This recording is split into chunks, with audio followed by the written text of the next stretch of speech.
Yeah, well, I mean, what So the reasons obviously you you took to heart because 3 years ago this month, almost to the week, maybe to the week, you showed up and I got a message from you, text message saying you were showing up in Lviv with a group of British grunts, and then a few days later I saw you in Kiev. So and as yeah, I yeah, as we said, not inaccurately, you were one of the plaque holders of the Mozart Group. I mean, right at the beginning, with the Russians knocking on the gates, and we were setting up that what it at the time seemed a hopelessly inadequate training course for for these guys, yeah. IT workers, students, kids. Remember Was that the who 5 day one? yeah, it was like 5 days, if that, right, Nate? I mean, it was it was I constantly. can't do somewhere between 3 and 5 days. Nowhere near enough.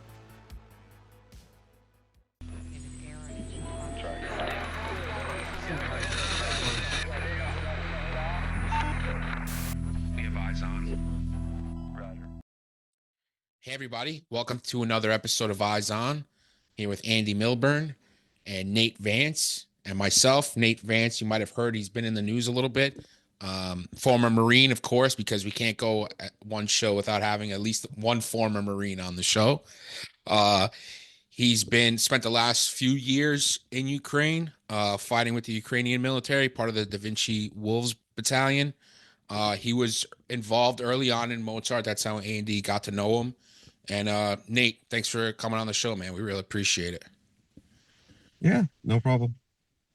Yeah, I Nick, mean, great to see you again. Why don't you why don't you catch us up? Begin wherever you want to, man. First of all, let me just say welcome home, and how's the last 2 weeks been for you? well, the last week has been interesting. Um, Certainly not what I'm used to. Um, but before that, I was camping in the mountains in the west. That was nice. And then I opened my mouth, and then that kind of ruined the camping trip. So, uh, Yeah, tell so us here we about are. that. I mean, we've become.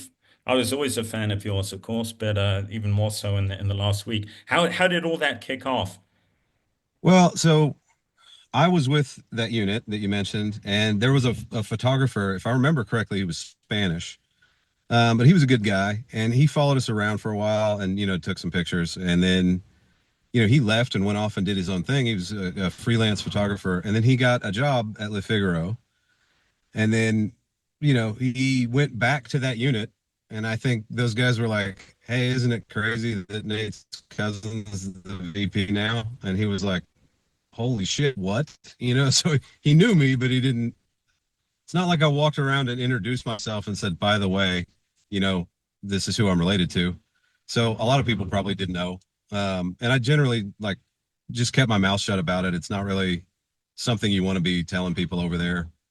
Obviously, Sure. like my commander, I knew because I was like, I figured it was appropriate for him to know. And then obviously any of the American, Westerners that were right near me knew because they knew what my last name was, right? They'd figure it out. So, um, anyway, yeah, he called me, asked questions, and the thing about is, look, I said what I said. Um, they were pointed words. I'm obviously kind of emotionally attached to the issue. Um, but my goal is not to be adversarial with the White House, for many reasons, not the least of which is that it's counterproductive. Yeah. So, as it pertains to that issue, I'm kind of like, I mean, I get it. Everybody's interested. It's one of those like headline kind of quotes, but moving forward, I think the goal should be less adversarial and more just like, how do we get to where we, help these guys get what they need and solve the Russia problem as efficiently as possible. Um, and honestly, in this last week, I've seen what appears to be things moving in the right direction. As far as like I was never under the any illusion that like you somebody's just gonna wave a flag and be like, I would really appreciate it if you guys stop shooting at each other. and then both sides go, yeah, that sounds like a good idea, and then they just stop. It's going to be a process, and this 30-day ceasefire is, I don't honestly expect Russia to honor it, but at least it shows at least it'll show which side is the impediment to peace and which side isn't, and I think that's important.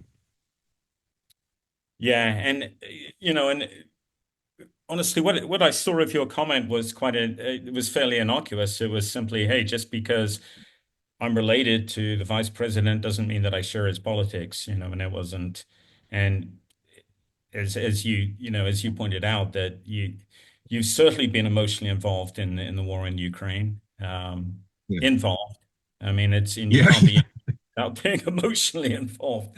yeah, yeah, So yeah. I thought you were quite circumspect. Well, But I think the headline grabbing one was the useful idiots one. I think that's the one that obviously is like it sounds like you know a hateful thing. I'm not calling my cousin or the president an idiot. But looking at that meeting and some of the concessions that were made, it's you know a lot of what politics are involved with is perceptions, and the perception, it was kind of scary at that moment in time, and that's what I was worried about, the perception of being being perceived as that sure, title. yeah. So you know um Has there been blowback since that? I mean, I don't really talk to anybody, so you know what I mean. I was out in the middle of nowhere, and I'm planning on staying there. There's a there's kind of a obviously on like Twitter, there's going to be people that don't like you on Twitter no matter what the hell you say. So I don't really care if some idiot on Twitter's mad at me.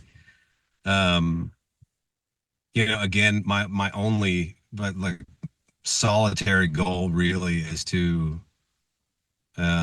get those guys what they need, and quit. If we're going to allocate money, quit wasting it on shit that is not involved with killing people and breaking things.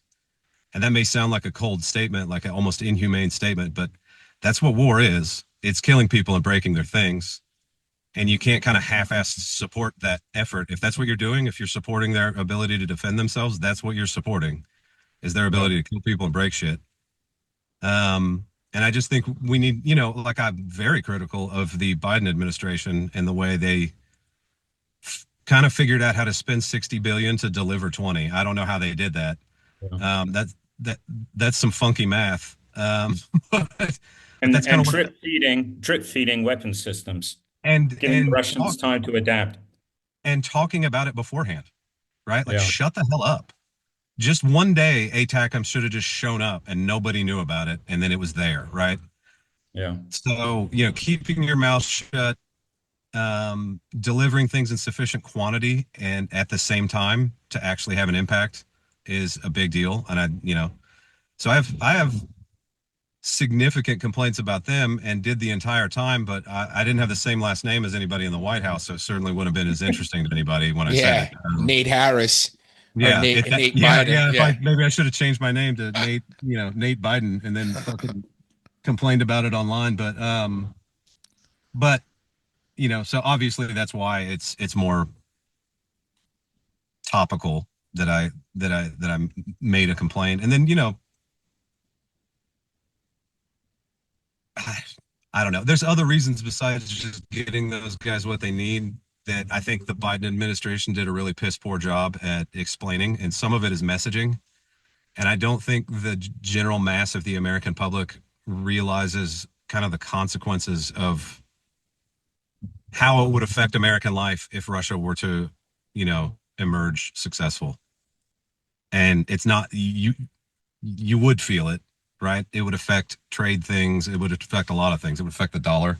So um, there's a lot of reasons besides my just emotional connection to it. And I don't think the Biden administration wasted 3 years trying to explain what those reasons are. yeah. I mean, what So the reasons? Obviously, you you took to heart because 3 years ago this month, almost to the week, maybe to the week, you showed up I got a message from you, text message saying you were showing up in Lviv with a group of British grunts, and then a few days later I saw you in Kiev. So, and as Yeah. I Yeah. as we said, not inaccurately, you were one of the flag holders of the Mozart Group. I mean, right at the beginning, with the Russians knocking on the gates, and we were setting up that what at the time seemed a hopelessly inadequate training course for these guys, Yeah. IT workers, students, kids. Remember Was that the who? 5 day one? Yeah, it was like 5 days, if that, right, Nate? I mean, it was it was I constantly. can't do somewhere between 3 and 5 days, nowhere near enough. Hey guys, it's Jack. I just want to talk to you for a moment about how you can support the show if you've been watching it, enjoying it, but you'd like to get a little bit more involved and help us continue to do this. You can check out our Patreon. It is patreon.com/theteamhouse. And for $5 a month, you can get access to all of these episodes of The Team House ad-free. The same goes with our affiliated podcast, Eyes On, with Andy Milburn, Jason Lyons, Mick Mulroy. That one, you will also get all of those episodes ad-free. And you support the channel and the show, and we really appreciate it. The Patreon members are literally what has helped this company, this small business survive, especially during our early years. And you are what continues to help this thing going, even as we navigate the turbulent world of YouTube advertising. So we really appreciate all of you guys. There's going to be a link down in the description to that Patreon page, and there is also going to be a link to our new merch shop.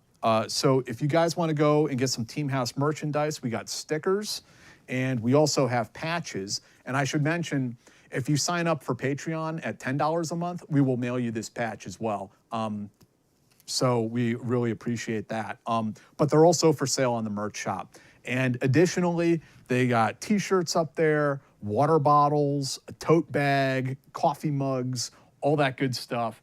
So please go and check them out and support the show. We really appreciate it, guys. Thank you.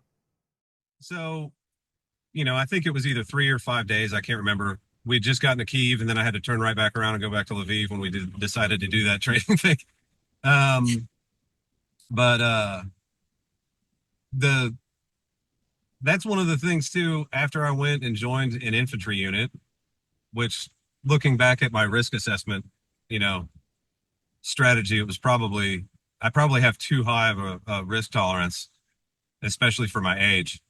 But after doing that for a while, that's one of the things that I really started to think about was like, let's say I go out and every day, I'm engaging and eliminating 10 enemy, right? That would be a significant amount of people.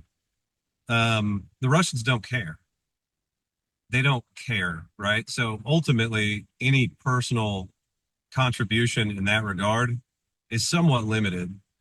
And, I am no super soldier, right? Like, I was a basic infantryman and, wasn't in 20 years, but I do have some like management experience, and between the military and that management experience, I've running a business is no different than running a military. It's just that the problems are different. So Nate, let's stop you for a moment. So after the initial days of the Mozart Group, you went back to Lviv, and then you returned. And when did you join a Ukrainian infantry unit? I don't know if you recall, but I went with your guys and we went to Lviv and did that like 3 to 5 day training. And then we came back to Kyiv and we did a few other things. And I mean, guys, it's a little long ago. It's hard to kind of keep track of exact specifics. But then I was actually scheduled to go home, right? So I did. I went back to the US for a couple weeks, and then I came back again, and then that's when I started getting linked up with that infantry unit, was when I came back. And it was actually had something to do with, I can't remember if the connection to that unit was through you or through some other people, but I think it may have been because we delivered some equipment out to Kyiv. Yeah. To the unit, and they were kind of the same thing. They had a bunch of new guys that were like, soccer hooligans the week before, and good, eager kids. I say kids, they're, young enough to be my kids, but grown men, and extremely eager. And I think we did some again, like another short training evolution with those guys, like nowhere near enough. And then they were headed to Donbass, and they kind of extended an invite, so to speak, for me to go, and I agreed to go. And that's kind of how I ended up out there, and then decided to keep doing that. But what I was saying though was, like, we talk about sending equipment and technology and things like that over to Ukraine to support them. And information transfer is the oldest form of technology that humans possess, right? Just transferring information from one human being to another is as old as time. But when you're talking about doing that on an organized level, it has to be systematized and things like that. And one of the things I've noticed is that each unit kind of has its own training protocol for a new recruit. So like in the Marines, if you're going to go to 3-1, you go to boot camp first, and then the School of Infantry. And then by the time you show up at 3rd Battalion, 1st Marines, you have at least achieved a minimum basic standard of an infantryman. And, every squad leader will say, yeah, those guys are still idiots, but he's an idiot. He's an idiot that knows how to load his magazine and get into a proper formation and move properly, and he knows basically how to communicate and things like that.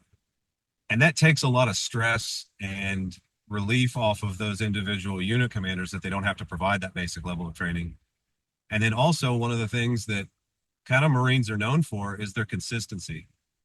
So let's say, an SF team calls for support, or a QRF, and I've heard this many times, is that when they hear it's Marine infantry coming, they know that it's consistently going to be good, and that Marines are consistently going to smash the fuck out of everything they see. And so when they hear that, they're like, okay, that's a good thing. And it's not just good for those reasons. It's good because commanders know that when they pick on a unit to go do something, they know they're qualified to do at least X, Y, or Z. And I think because a lot of those training systems are left up to individual units, just like anything else, you're going to get some that are really good, and some units that really take a, in-depth dive into that training program. And then you're going to get some units that, either because they're complacent or don't know how, just produce troops that don't know what the hell they're doing, right? And that gets people killed. And in terms of training people, if we had in 2022 implemented an organized kind of train the trainer program, the Ukrainians would already be self-sufficient.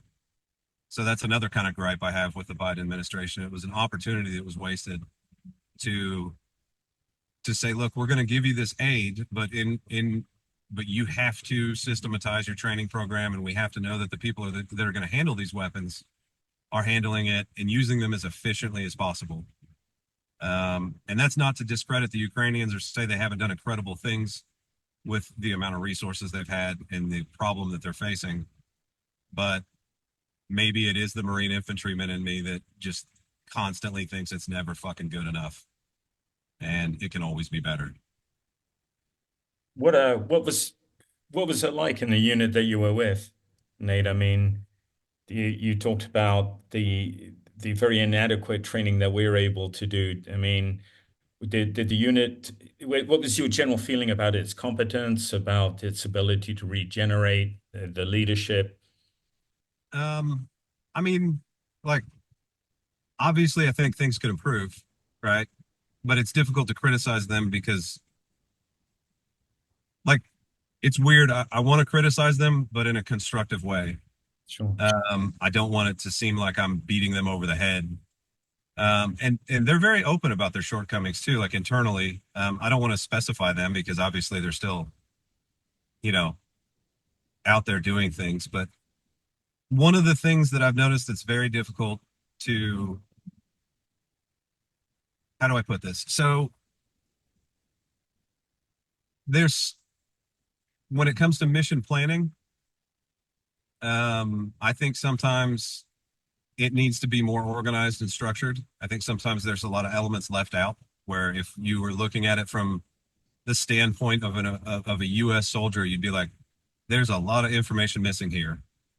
And sometimes I think younger troops might think like, why the hell do I need to know what the back azimuth is back to friendly lines, right? Well, until it's nighttime and you don't know how to get back and things go wrong, right? So there's a lot of those little details in a U.S. mission plan that if everything goes well, 90% of that may be irrelevant to you. Yeah. But when things start going wrong, it's like, oh shit, I'm glad I had a pace plan, right? If the enemy kills one of your guys and takes the radio, a pace plan's a pretty big deal. And I've seen that happen, right? And some of the things like pace plan in general, that's one of those deals where military style comms, instead of just running with Motorola's, that could solve a lot of that, right? But you got 10 different units in an area and you got Motorola radios with 10 channels. And if you switch channels, you're on another unit's freak, right? So, the comms makes it difficult to make those planning things. And then I'll give you another example of one where an assault element kind of got dropped off at the wrong place, and there was some kind of confusion in telling the guys where to go, and they ended up not going the right way, right? And I remember I still carry a compass and ranger beads on my gear anytime I leave the house and I'm really going to do something, right? And I'm constantly looking on a map like, okay, what's the magnetic azimuth to get to this next safe place and things like that. And that was one of those situations where, had it been a U.S. squad, everybody has a Kamanga fucking compass on their shit, hanging off their chest. And you could have just told somebody, just go, 270 degrees for 400 meters and you're going to be right where you need to be. And there's no thought, there's no confusion, discussion, right? And it just happens. And by virtue of that confusion and those guys not going where they went, things ended badly, right? So it's little details like that you don't think of. And even now in modern times, things like land nav, people go, why would I need that? We have GPS. Well, it doesn't always work, right? And in that case, maybe that GPS was getting jammed there. Maybe that's why they went the wrong way, because they had their little tablet that they were working off of that was GPS based. So those little details that most people would think, well, just teach them how to shoot a gun and teach them how to dig a fighting hole and they're good to go. You're right. That's not enough, right? Like I can teach you how to shoot a rifle in a day. But that's not enough when you got to start moving around and doing things like that. And that, when I say communications, I'm not talking about radios. It's how to speak to each other to deliver a message as quickly and concisely as possible. Were you the only American in the unit, Nate? No, but there wasn't very many. There was just a handful of Westerners. Normally it was about 3 of us, and then guys would kind of come and go and do different things, but it was primarily a Ukrainian unit. Can you talk a little bit about, so when you first joined the unit, what were you guys doing? I mean, where were you, and what was like a typical day like? When we first joined the unit, they were not actually part of the Ukrainian army proper yet, right? They were one of those like militia groups, so to speak. So what they were doing was more like going out and finding things and then reporting that to proper army units. And the reason that worked that way is because you couldn't get organic artillery as a part of your unit unless you were part of the Ukrainian army, right? So you could work adjacent to other, actual army units. And then what happened is, the battalion commander at the time, which is Davinci, that's how the unit got its name. Oh, no kidding. Yeah. So, and he was like the equivalent of a Medal of Honor recipient in Ukraine, right? Like he had the nation's highest award. So he wanted his own organic artillery. So then they ended up getting rolled up under another unit. But prior to that, it was like a lot of drone stuff and just finding targets and relaying those to bigger units and then letting them smash the hell out of stuff with artillery. And then as we got rolled up into the army, You know, it's like, okay, well, now you're an infantry unit. And I was like, well, things are going to be a little bit more, things are going to get a little bit more spicy. Because they're going to ask, you know, once you get tasked with starting to take positions, that's a different ball of wax altogether. So then that's what they asked us to start doing. So things got a little bit interesting. I got a question. Were What does you? it mean to take up positions? I'm sorry. No, that means there's bad guys in a spot and you have to go kill them and occupy the space that they're currently occupying. Got it. So, Sorry, Andy. no, Yeah, you so were you rotating out of the trenches and then back to the rear? I mean, what was yeah, I on the mean, rotation so system? like if you look at it, it's almost like the US military where you have like a deployment system, right? So, you know, a unit will go to the front and you'll get assigned a position that maybe it's already held by Ukrainians and you're just relieving guys, or maybe there's Russians in it and they want you to go kick them out and then hold it, right? So you go on your deployment and then you drive out to whatever area of the front they were sending you to, and you'd either occupy your position or take your position. And then within that deployment, you would have like a little rotation system where you might spend it, you know, like 1 day on, 2 days off, right? And you'd kind of take turns doing that. And each unit has their own little different kind of system of rotations where they would put guys out there. And that's what you do until you either got relieved by another unit or unfortunately you experienced enough casualties where you kind of had to pull off the line and then go get kind of, you know, new recruits and repopulate and retrain and then get back after it. So it's you know, I don't want to give the impression that you're just sitting there in a hole in a gunfight 365 days a year. That's not, if that's your life, it's not going to be a very long life. Uh, Yeah. you know, so they are, at least in that unit, um, they did go to pretty good lengths to make sure guys weren't getting burnt out in positions and just sitting there, you know, because it will wear you down. I mean, that you can't just stay there in that environment for too long. How long were you with them total? With them, from the Yeah. time I left you until just recently, so you know, Wow. 2 years. Yeah, I mean, I didn't. There was a couple times where I did kind of bounce around. Like I met some guys in a drone unit, and I was like, hey, why don't you just what you know? They were pretty good dudes and like really fucking adept with that drone stuff. So I kind of talked those guys into letting me almost be like a foreign exchange student with them for a while.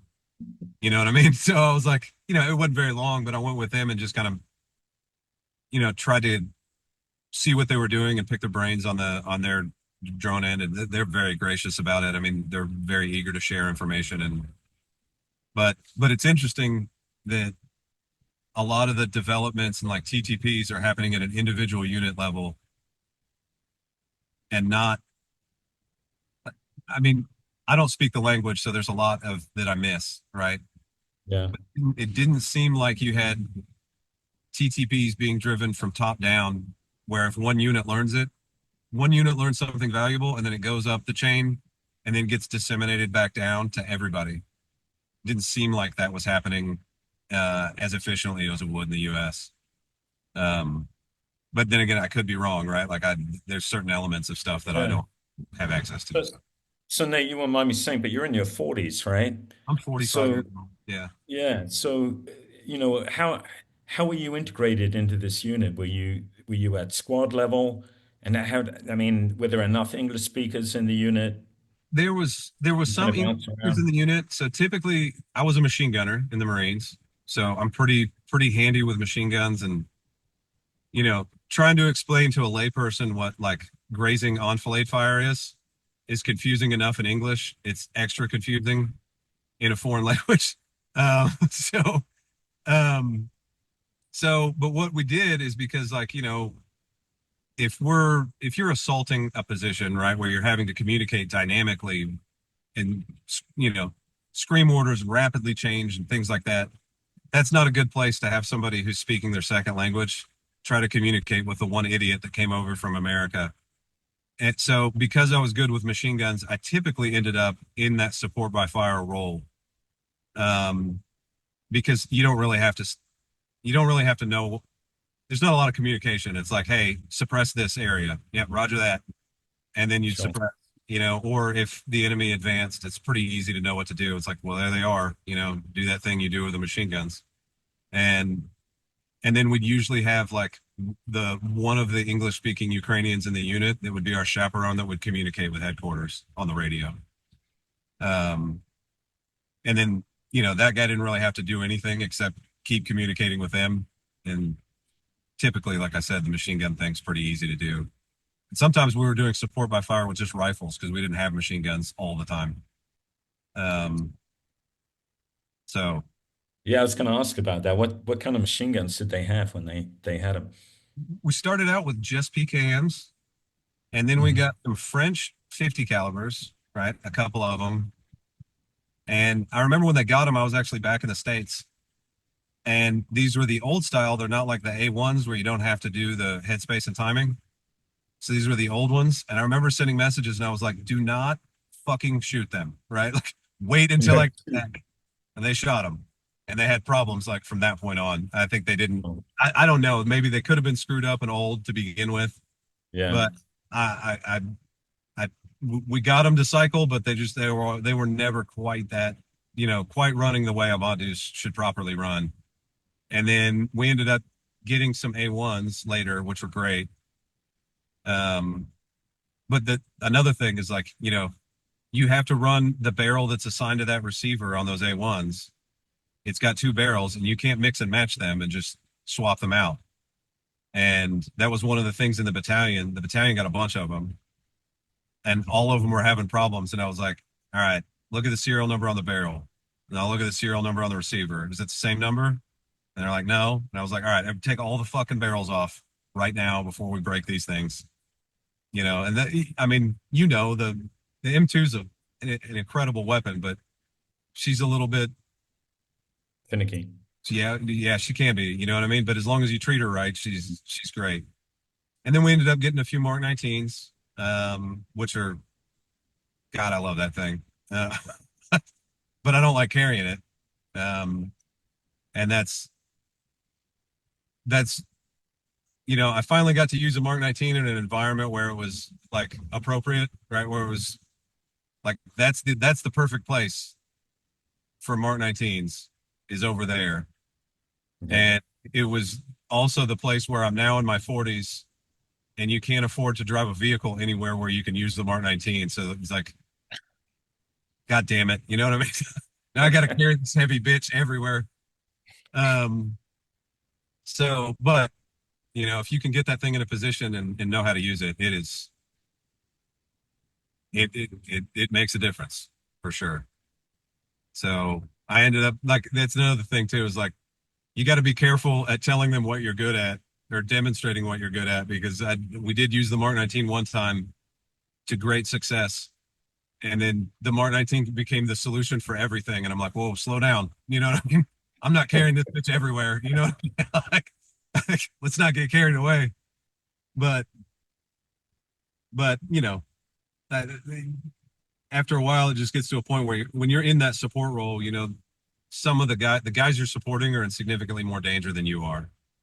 So as heavy as that piece of shit is, Sure. you really feel obligated to get it to where it needs to be and get it up and running. And Yeah, it's a perfect role for you, really.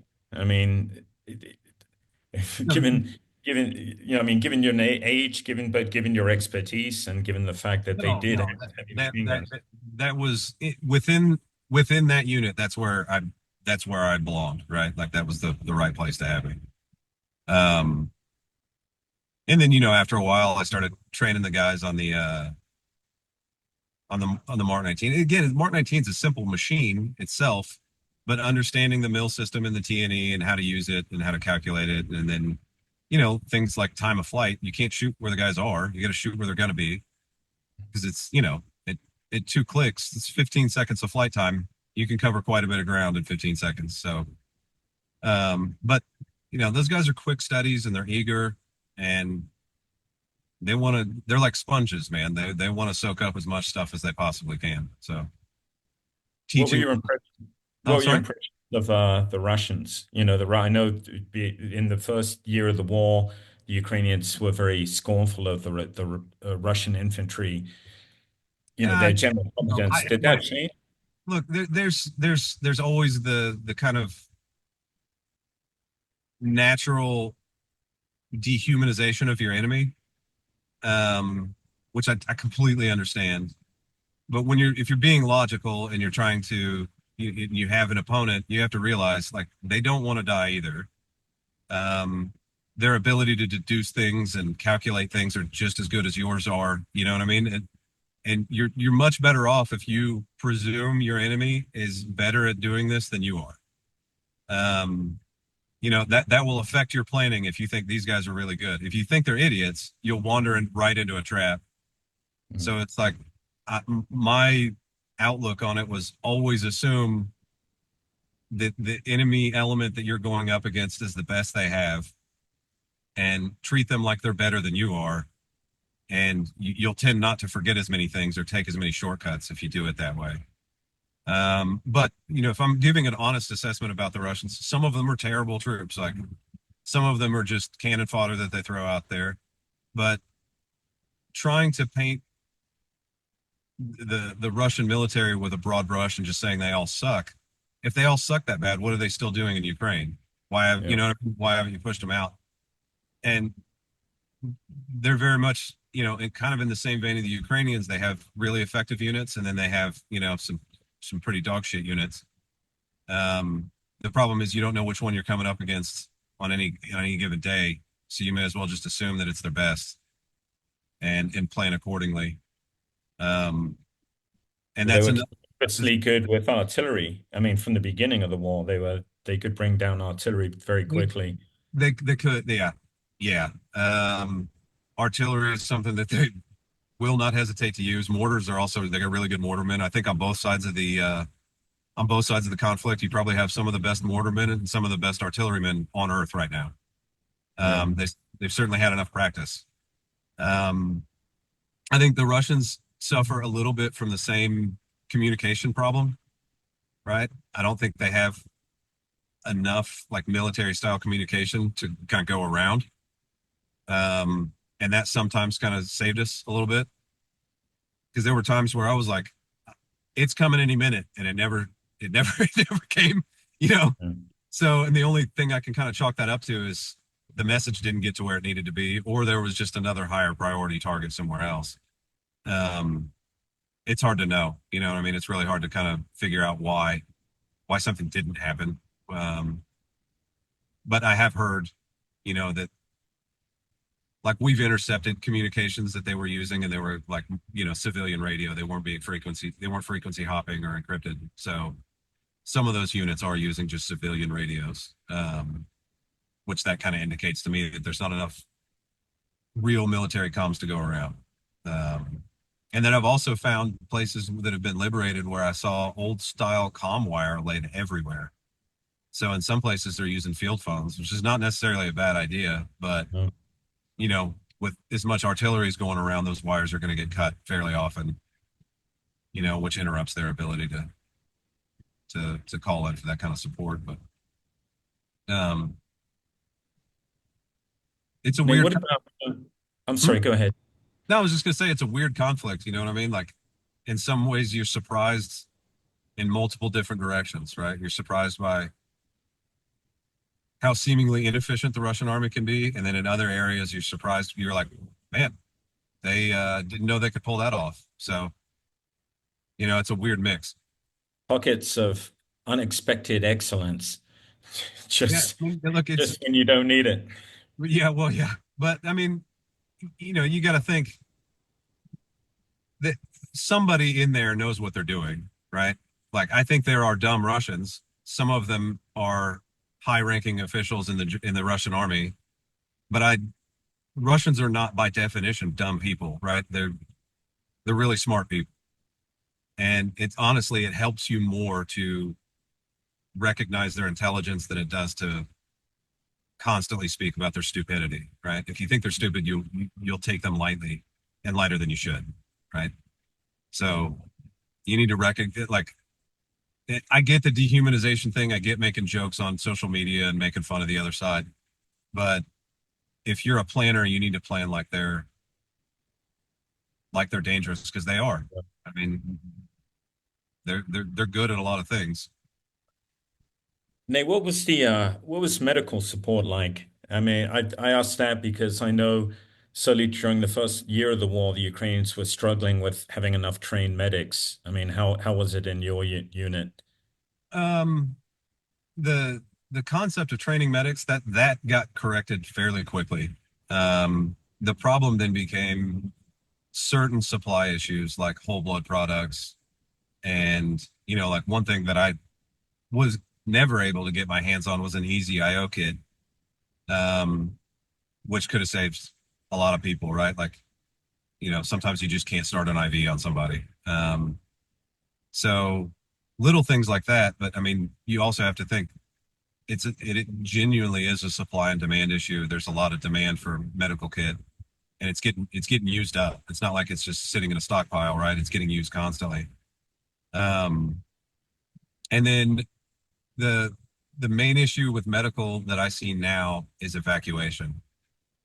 So a lot of those areas where guys get wounded, it's just really hard to get a vehicle in there, and sometimes there's just not enough time to carry a litter out, or you can't carry a litter out because you can't move quick enough to avoid the gauntlet of artillery and mortar fire that's going to come your way if you try. Um, and there's times we did try and it didn't work, and we just couldn't do it. So evacuation and whole blood product, like if you can't take the time, having whole blood products in a lot of cases will keep guys alive long enough to figure something else out. Yeah. So, if there's a system to get whole blood products all the way up to the zero line in an efficient manner, it save a lot of lives. And I did back away from the front once my cousin got the shoulder tap to be the VP, just because, I was like, well, I need to, but so I don't know if anything's dramatically changed in that time frame or not, but I haven't heard anything that like the situation's improving there. But Yeah, it's interesting, isn't it? I remember when, just during the first year when we were trying to teach them about casualty collection points, and they were saying, "Are you crazy? If we set up a casualty collection point, oh yeah, yeah, it's gonna get schwacked." that's insanity. Yeah, you can't. Yeah, you've got to evacuate the guy from point of injury, as you know, and all the way back, and all the way, that's yeah, all the yeah, way outside of artillery range is where your CCP needs to be, and it's really hard to do. You know what I mean? Like there's legitimately not really an answer for it.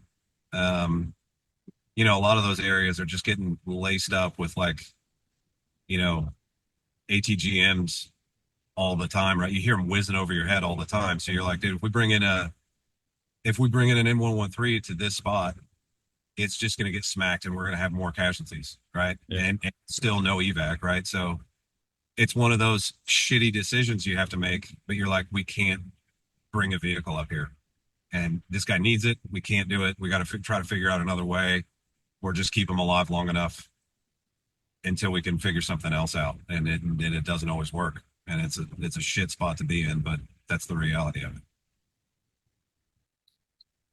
Nate, what's your what's kind of your I was going to say prediction. There's no other way to put it, but I mean, what do you think will make a good peace deal at this point in the war? I know earlier on when you were talking about your comments and the fact that you didn't want to be too critical of the White House because it wasn't about that, but and I know you tried to make a constructive comments about what you envision a working plan to look like. But do you mind going over that for us?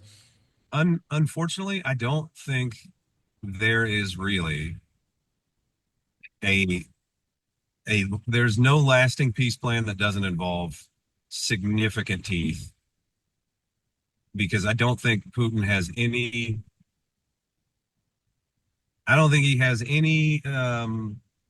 like for me, that I have no illusions about the fact that Putin intends on continuing this at some point, right? I think the only reason Putin might be, amenable to a temporary peace plan or something that kind of halts hostilities is because, his industry and his forces need to rearm and regroup. I think in a they have a similar necessity to do so that the Ukrainians do. Um, like you don't see any more MTLBs on the line anymore, right? That's a significant thing that the goddamn Russian army ran out of MTLBs, right? That's just, like they had thousands. Audience, you want to just explain what MTLB is? MTLB is like it's kind of like the Russian equivalent to what we would look at as, just an armored personnel carrier, and kind of colloquially we refer to them as like a combat taxi. So if you're going to send assault troops up to the front, you might send BMPs to kind of give them some fire support, and then MTLBs with a bunch of dudes in the back, and they pile out, and you know what I mean? It's just or casualty evacuation, right? So you might just send them up there. They're cheap, not particularly heavily armored or armed, but it's armored enough to protect you from like small arms, and you can haul ass up to the front line, pick up a casualty, turn around and haul ass back. And the Russian army had thousands of those things at the beginning of the war, and you're seeing the Russians use donkeys to replace them. Yeah, I mean, I don't know how wide scale it is, but you are starting to see videos that the Russians are putting online of them using donkeys to bring supplies up to the front and bring them back. That was the typical role of like the MTLB all the way up to this point. So you're starting to see them less and less. There might be a few of them still out there. I'm not saying they have zero, but if guys are having to resort to using pack animals, it's almost like that scene in Patton, in the movie Patton, where George C. Scott says, "You know how I knew it was the end for them? It was the carts." And then he goes into some diatribe about how he was present with Napoleon, but and that's like when I started seeing the donkeys, that's the scene, the movie scene I thought of, and kind of internally was quoting, was like, Jesus Christ, how bad does it have to be to where you're like, I'll get on a donkey and go out and FPV drone land and make a resupply run. The logistics problems have to be pretty bad for it to get to that point. So I think the Russians do need a break, but I don't think that their long-term intentions are to pause, right? Like it's just a halftime show for them. And I mean, and when you really, sorry, go on. And when you really look at it, this is not a 3-year-old conflict, right? This conflict's been going on for a long time, even before 2014, right? Before 2014, it was the old school kind of, I know it's not Soviet anymore because the Soviet Union was gone, but they were using those same tactics of kind of trying to destabilize the government and, using subterfuge and propaganda to kind of turn Ukraine into a vassal state. That pissed them off. So then they said, okay, we'll create a little rebellion in the east, which was full of Russian troops, right? Those weren't like rebels from Ukraine. Some of them were, you know what I mean? But there was Russian special forces in there doing things, which Russia denied and is obviously bullshit. How did just random rebels get a hold of Russian artillery pieces? Right? It doesn't make any sense. Like, where'd the BMPs come from? So obviously that was a Russian operation. That didn't work. They took Crimea, things still didn't change, right? Ukraine's still progressively moving more and more towards the West. And finally, I think they just kind of jumped the shark in 2022, but the conflict's significantly older than that. And it just escalated from, can we do this the easy way? And they kept kind of realizing, no, this isn't going to work. This isn't going to work. So they kept doing it the harder and harder and harder way. And now we're in a full scale invasion. And, I think if there's a momentary peace, there will be another sugar in the basement moment, and they'll blame it on the Ukrainians. And that will be their excuse to kick it off again when they're ready. So, the only thing I think they respect is force, or the credible threat of force that's insurmountable. And if they don't see that, then they'll do whatever they want. Yeah, two great points you drew from that. Nate, or rather I drew from from what you just said. One is the point that lost in this whole strange conversation now about peace negotiations not involving the Ukrainians, et cetera, lost in that morass is the fact that the Russians are hurting badly. Their economy is hurting. The military has been decimated. And, you know, the number of vehicles that they have lost is just a staggering amount. And to say, hey, they have plenty left now, it no longer applies. Their industry obviously cannot keep up with the scale of losses. Right. The war is very unpopular at home. It's too easy to forget that by focusing on Ukraine's problems. And the other part that anyone who's dealt with the Russians uh, knows is true is the fact that no, they do not respect a desire for peace. They don't care about that. They No, they respect they respect fear, and Putin especially. no, but look, they also respond to fear as well, right? Deterrence works. It works. It worked during the Cold War, but Yeah, that deterrence has to be credible and powerful enough to be effective as a deterrent, right? And it has to be powerful and effective enough to act as a deterrent 5 years from now, after Russia's had the opportunity to kind of rebuild and rearm themselves and implement their lessons learned over the course of this conflict. So it's a significant investment to keep them where they are. Because, if you take Ukraine right now and we just, like, let's say there was a peace and we just say, okay, good, you guys are good, and we just leave, right? And their military kind of stays the same way it is right now. Well, Russia's is not going to stay the same way it is. They're going to continue to improve. They are smart, so they will implement those lessons learned. They will rebuild, and they'll come back, stronger than they are today. So, whatever the teeth is that you put in there, and I'm not a strategist, right? Like, I'm really not. So I kind of loathe trying to say what the specifics are what that exactly needs to be, but it needs to be something that's strong enough to where, whatever Russia's going to have 5 years from now, it's strong enough to make them pause and say, it's not worth it. Right. yeah, And, I don't know what that looks like. We have guys with stars on their collars in the Pentagon. They need to determine that. But if we are going to say, and again, this is like, this is all outside my wheelhouse necessarily, but if we are going to say, hey, we're going to sign this peace plan and we're going to back it if Russia breaks it, whatever that backing is has to have clearly defined strategic goals attached to it, that if they break it, what does that mean? What are we going to do? What does that mean for Russia? Do we push them all the way back? Does that now mean that we're going to kick you out of Crimea?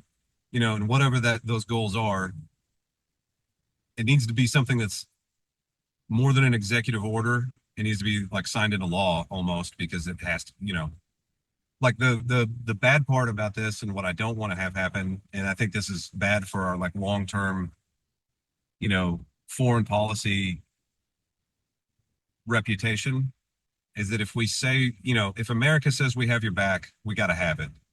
Right. And the first time you bail out of that, the effort that it takes to get your reputation back with other countries that you may need to be in that area of the world is Herculean, right? You can damage your reputation in 10 seconds and it takes decades to build it back up. So that's part of it, where I look at, like, when people say, what is America's purpose in all this? Like, some of it is just salvaging our own reputation or just maintaining our own reputation. We said as a country, we got your back, more than once, right? We said it in the Budapest Memorandum, yeah. and then we said it in 2022 again, even if it was a different president that's in there right now. The rest of the world doesn't care that there was a administration change, right? They just look at it and say, well, America's wishy-washy and you can't rely on them. Yeah. So And containing an adversary is an important strategic goal. no, I 100%. mean, And, it's this is one of those things that I am upset with the Biden administration, because they did not clearly define to the American people why Russia is our adversary, yeah, right? And they did a very good job talking about kind of the human, the human interest part of it.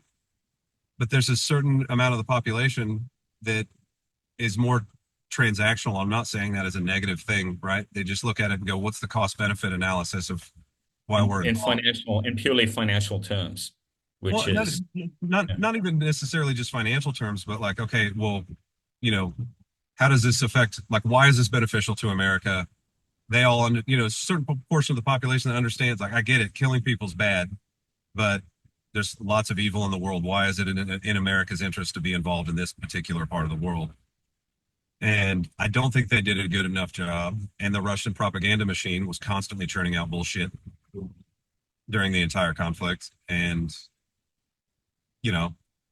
they're not really responding to it effectively. They just go, it's sad, but that's not, some people are, that's not what motivates them to make a decision, right? And that, like, it's not good or bad. I think that's what's great about our country is you kind of have those two conflicting things kind of working against each other, and somewhere in the middle is where the right answer lies. If you're purely emotional, that's a bad place to be. That's how I made some pointed comments about my cousin the other day, and it got me a lot of unwanted attention.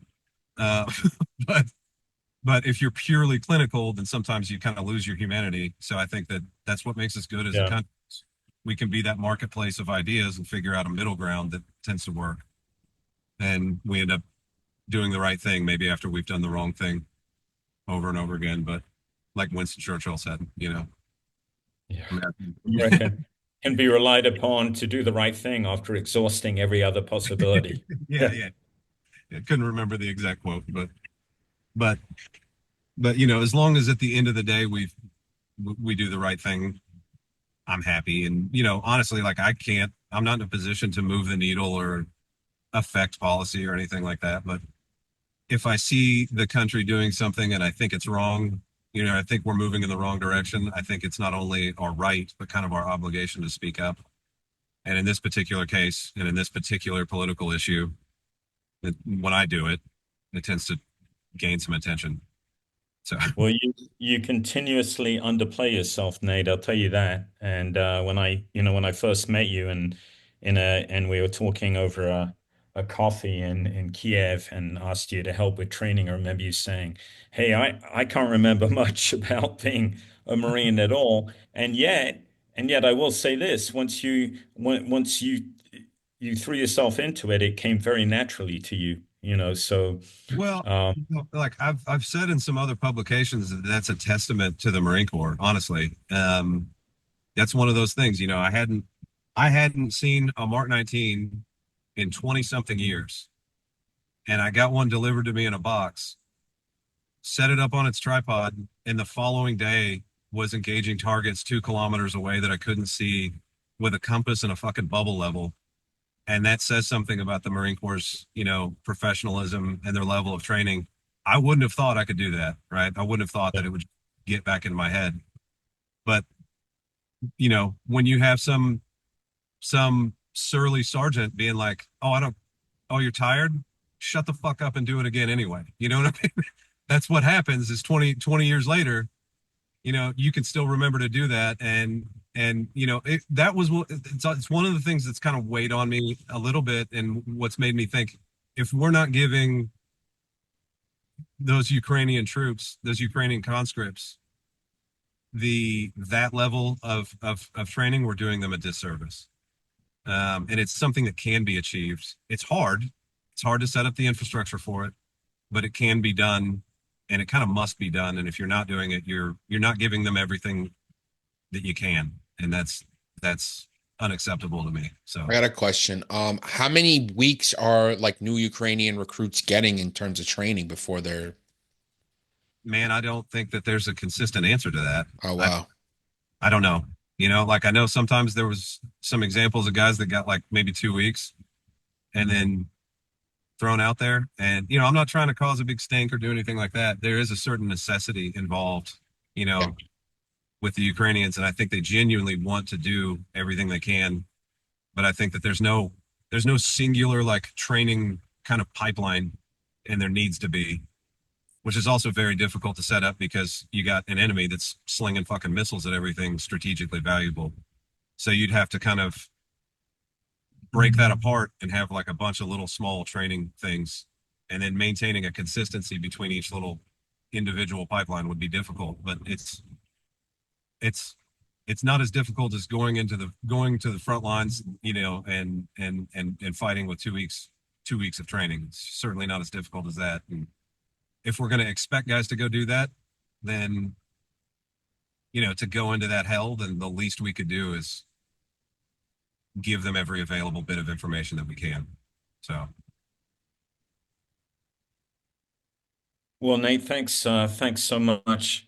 You know, I talked about you underplaying yourself as a trainer of Ukrainians, but you've also underplayed yourself in, you know, you're talking about your recent comments. I would say you're an articulate and credible voice, and especially, you know, with your background. I'm not even talking about your relatives in the White House. I'm just talking about the fact that it's you know, you're the right person in the right moment to say the things that you have said, because people cannot argue with. You're getting embarrassed now because, of course, you know, we don't flatter one another as Marines. But thank you anyway. That was that was it was great seeing you again. And I can't let you go without thanking you for your statements that helped me win that lawsuit against our friend Michael Ryan Burke. Do you remember you know, yeah, no, the rapist? oh, Yeah. yeah, I remember. Yeah, no, I mean, like, it's just, I don't know, like the questions, you know, I was asked some questions, and that's the truth. And I was like, well, then, yeah, I'll make a statement on that. So that's, Yeah, he's unfortunately he escaped justice, and he is back in the States and doing a job that would horrify you to know. But at least you know, at least we did the right thing at the time. So I appreciate that. no problem. So, no, you guys, thanks for having me. I do kind of got to get running. Yeah, I got a absolutely. bit later today. So, but I appreciate it. Nate, appreciate it, man. Thank you. Thank Yeah. you. All the best, Nate. All Drive right. safely. All right. Thanks.